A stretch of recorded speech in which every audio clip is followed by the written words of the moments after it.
Hi Cancer, this is Jov. Welcome po sa ating channel. By the way, Cancer, this is your weekly Gabay Tarot reading from November 5 to 9, 2025. Gamitin ang reading na ito bilang gabay lamang. Kung naka-resonate kayo, comment down.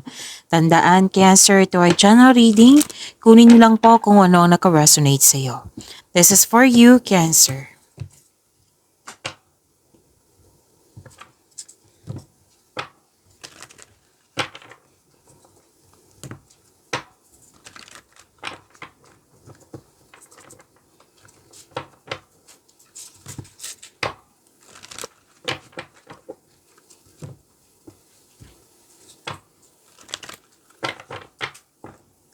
Para po ito sa iyo, Cancer, ngayong November 5 to 9, 2025.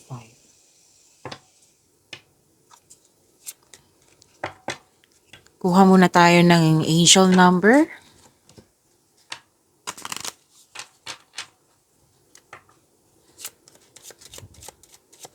Angel number para kay Cancer ngayong November 5 to 9, 2025. Angel number 1414. Ang sabi po dito, possibilities. Building strong foundations creates stability and welcomes in possibilities.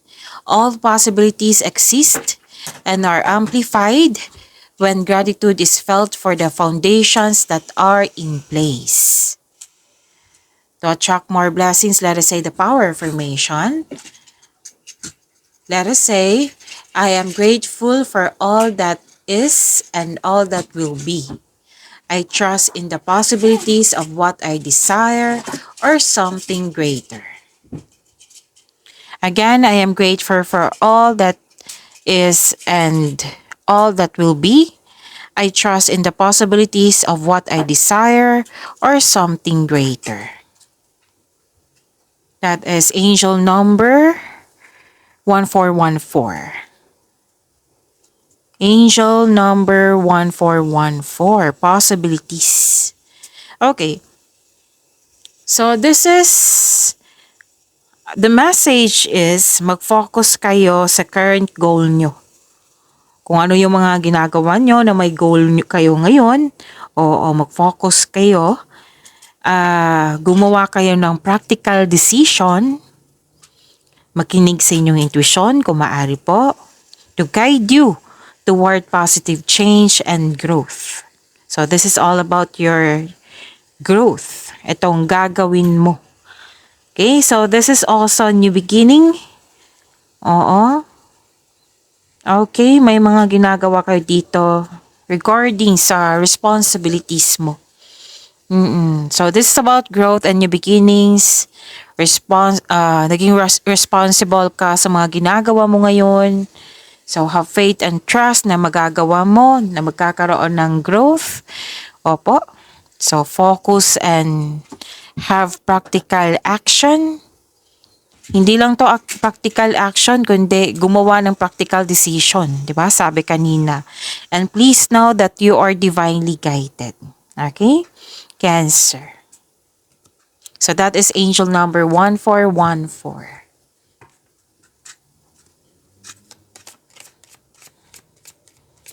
Maraming salamat po sa inyong patuloy na suporta, sa mga nag-donate, sa mga hindi nag-skip ng ads. Maraming salamat po. Sa mga hindi pa nag-subscribe, subscribe na po kayo at click bell notification para malaman nyo na may bago tayong video. Para sa mga gustong magpa-reading po, comment po kayo ng personal reading.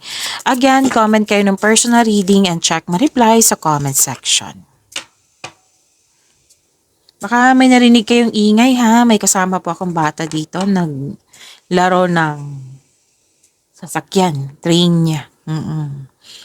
Okay, so focus kayo sa mensahe para may makuha kayong gabay. Ang ganda nito. Cancer.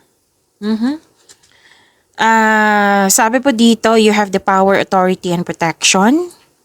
May nag-uusap tungkol sa career and finances. May nag-uusap tungkol sa malaking negosyo. Or pwede din may kausap ka na mother figure. Na malaki ang kanyang influence niya sa iyo. Pwede din ikaw to, pwede din siya. Oo, and you have strength. You have the power, authority, and protection. Masusunod yung gusto mo, desisyon, ideas, or plano. And you have strength, you have the power, you have confidence, increase confidence. And you have, makakatanggap po kayo ng malaking blessing. Sinabi po ng card niyo po dito. May hope and healing, so claim niyo po. May personal development. May nag-research dito sa internet para may makuhang learnings and clarity. May nakita rin ako ditong recognition or fame, nakatanggap ng awards, pwedeng compliment. Opo. And this is also money luck. L-U-C-K. So claim nyo, Cancer. And manakatanggap kayo ng tulong or regalo. Pwede din kayo po. Kasi mahilig magbigay ng tulong si Cancer. Okay? Pwedeng kayo ito, most likely kayo ito nakatanggap ng regalo or tulong. Dalawang card mismo nagsabi dito nakatanggap kayo ng compliment, recognition. Nakilala ka. And this is abundance and this is love is blooming. Kitang-kita ko yung happiness mo po dito and you deserve this, Cancer. Okay, so ang ganda, claim nyo po.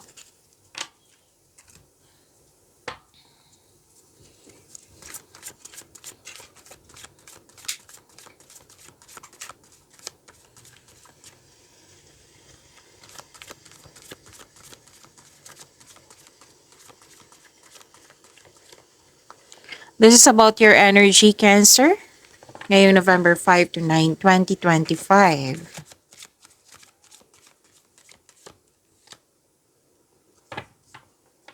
Oh, okay.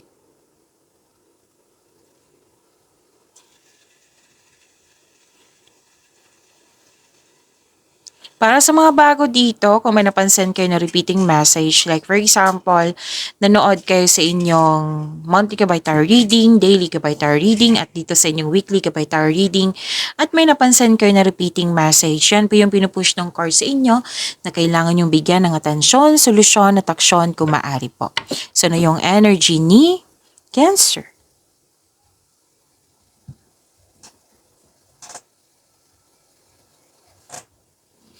Okay, Cancer.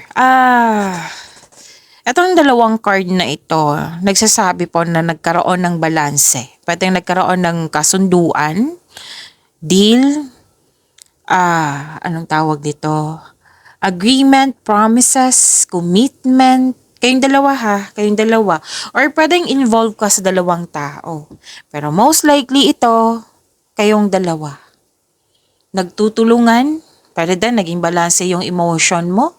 Naging balanse yung kung dati hirap na hirap kayo, ngayon balanse na. Kung ano man yan, pwedeng sa gawain mo ito, pwedeng sa emotion mo ito, pwedeng sa isang tao na hindi kayo nagkasundo before, ngayon magkakasundo kayo. And etong dalawang card ni ito, sinasabi kasi dito na aksyon. Gumagawa ka ng aksyon para masunod yung goal mo. Future plan, gumagawa ka rin para masunod yung gusto mo. Which is nag-clarify siya dito ha sa angel number 1414 nyo. At dito din sinabi ko kanina. Okay? Nag-clarify siya dito sa inyong tarot card, Cancer. May ambisyon o idea ang gusto mong gawin. And this card tells you na magawa ng plano para sa hinaharap. Mag-ingat lang po sa pagiging mainipin. Kasi nakita ko sa dalawang card na ito na some of you naiinip po. Pwede din nagmamadali, pwede din excited po. Nakikita ko dito na may very supportive yung tao sa'yo. Kumbaga, tutulungan ka ng taong ito para makamit yung layunin mo sa buhay. Pwedeng siya yung magbigay ng puhunan, pwedeng siya yung magbigay ng ideas, pwedeng siya yung magbigay ng moral support, pwedeng magbibigay ng, anong tawag dito? Ng bagay. Kasi may sinabi din dito na makakatanggap ka ng tulong or regalo, right? Oo, nag-clarify na naman siya dito. Okay? So, may very supportive na tao dyan na tutulungan ka ng taong ito para makamit yung layunin mo sa buhay. Remember, this is your energy. Pwedeng sa love and romance to, pwedeng sa personal life, or sa career and money po. May ilan nga dito, kakapasok lang ng relasyon.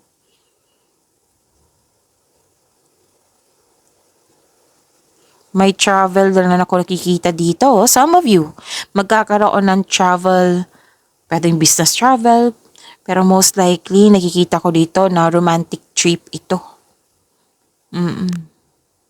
Pwede din naman, may nagsabi sa akin ngayon, pwedeng sa mga kaibigan mo, yan. So, isang bagong chance para sa paglago, lalo na sa inyong buhay karera. Kailangan ng aksyon para maisakatuparan to. And please know, sinabi din dito ng inyong angel number 1414 at dito din na you are divinely guided. Lahat ng mga nangyaring ito, ng katadhana to sa iyo, ina-assist ka ng universe. Kailangan lang po ng aksyon para maisakatuparan to. Okay? And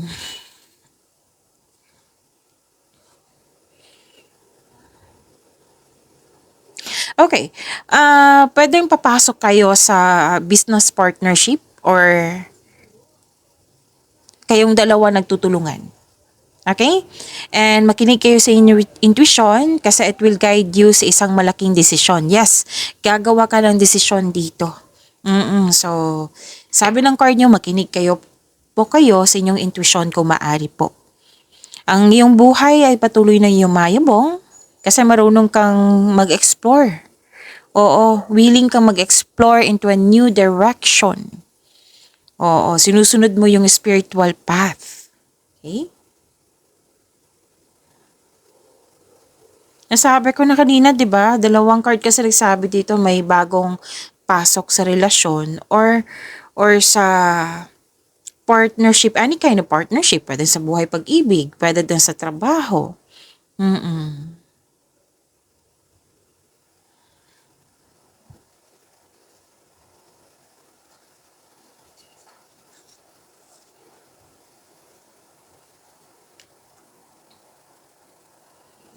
Some of you, parating pa yung nakatadhana sa iyo. Nakikita ko dito na mahal niyong isa't isa. Very supportive kayo kayong dalawa. Oo. So may nakita rin ako ditong job opportunity or any kind of opportunity. Pero yung sinabi ko kanina pwedeng business partnership din po ito. So any kind of opportunity which most likely sa career and money to. Oo. Kasi may nakita ko financial growth. So sipagan nyo, pagbutihin nyo, galingan nyo, sipagan nyo sa araw-araw para makuha mo itong financial growth na sinasabi ng yung card dito. Again, hindi lang to sa career and money. Pwede din po to sa love and romance kasi may nakita ko ditong very supportive kayong dalawa. So, most likely, partnership to sa buhay pag-ibig, di ba? Oo, pwede din na yung sinabi kanina na may parating sa'yo yung mga single dyan. Parating lang yung nakatadhana sa'yo or nasa harap mo na. So, di ba? Ang ganda. Claim nyo po. Cancer.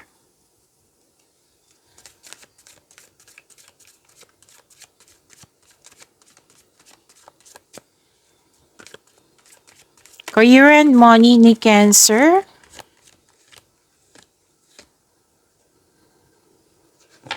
Ngayong November 5 to 9, 2025.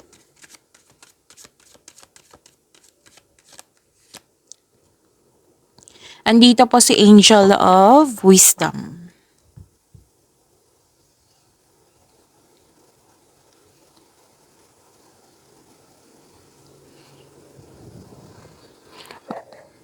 Okay, nanindigan kayo sa inyong layunin. Nagdesisyon kayo dito, Nakagawa kayo ng desisyon. Di ba sabi dito na makinig sa inyong intuition kasi makatulong ito sa paggawa ng best decision or best choice. Dito, nakagawa ka na at nanindigan kayo, binigyan mo po ito ng action, which is kailangan talaga, 'di ba? Required dito sa energy cards mo na para may sa katuparan yung layunin mo sa buhay kasi tinutulungan ka na ng universe na kailangan ng action, 'di ba? Sabi ko kanina, dito nakita ko na nagbigay ka nga ng aksyon. Oo, para may sa katuparan tong layunin mo sa buhay. Very focused ka. Nakikita ko dito na very focused ka sa iyong mga ginagawa. Ah, project. Nakikita ko dito, bagong project. Okay, umiwas kayo sa toxicity, sabi ng yung card. Kasi may nakita ko ditong pwedeng argumento. Oo. So, ihandang sarili kung pwede po, umiwas na lang sa toxicity. Kung pwede po. And may dumating sa inyo, yung sinabi ko kanina, opportunity, project ba ito? Tapos binigyan mo siya ng agarang aksyon. Pwedeng excited ka nito or alam mo yung gagawin mo kasi binigyan mo agad ng agarang aksyon nga. Okay. So, pasensya na po, naputol yung video natin, butit na nakita ko. Andito po si Angel of Wisdom. Success na ito kasi nga binigyan mo ng aksyon yung mga ginagawa mo dyan at nagkaroon ng success. Actually, mahigit pa to sa success. This is victory. Oo. Dalawang card mismo nagsabi dito na you are very inspired in doing some action with courage. Oo, you have personal power, which is sinabi ko kanina dito. You have strength, diba? You have the power na very confident kayo. Okay? And balanse at sinabi dito, kontrolado. Kung dati, hindi mo kontrolado, pwedeng sa emotion mo to, sa mga nangyari dyan sa mga ginagawa mo, sa inyo career and money, ngayon, kontrolado na. May nakita nga ako ditong balak or ginagawa na yung structure. Pwedeng nagpatayo ng bahay or nagpatayo ng negosyo. Nag-build kayo ng own rules dito. Kampante ka. Kampante ka sa kung ano ang sitwasyon ka. May very supportive talaga na tao dito sa iyo. Nang siyang dahilan na very confident ka.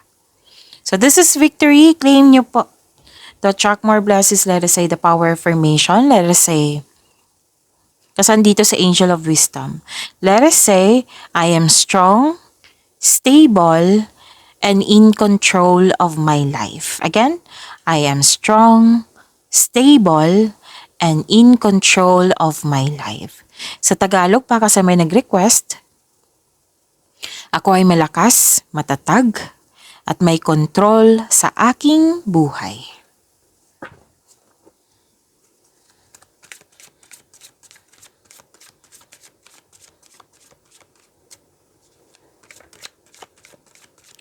Love Life, Self-Love, Partnership, and Romantic Cancer ngayong November 5 to 9, 2025. Andito po si Angel of Blessings.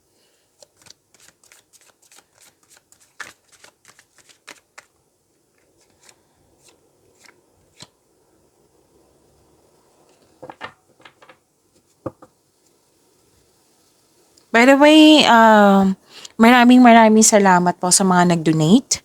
Oo, natuwa ako kasi ang ilan sa inyo pumunta sa sa page. Oo, nagbigay ng donation at ito may bulaklak. Oo, maraming salamat po. And this is kumbaga pa-welcome back. Oo, maraming salamat po. I am very happy. Oo. At ang bango at ang fresh ng flowers po. Maraming salamat po, Cancer.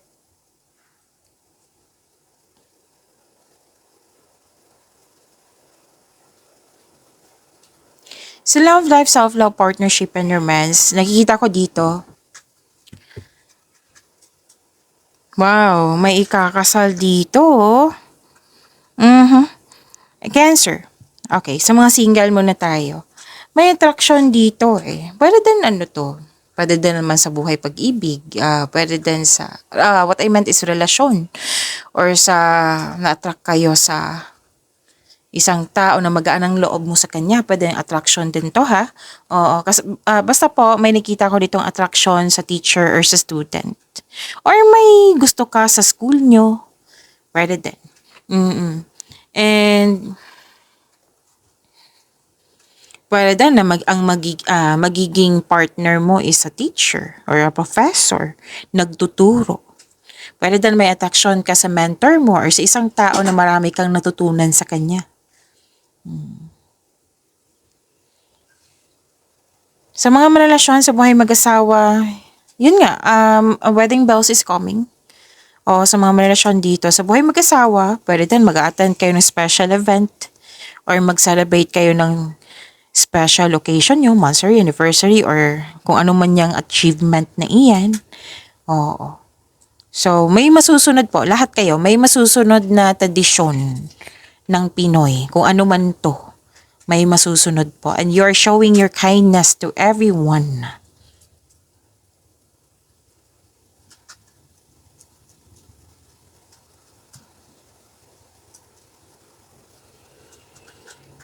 Okay, okay.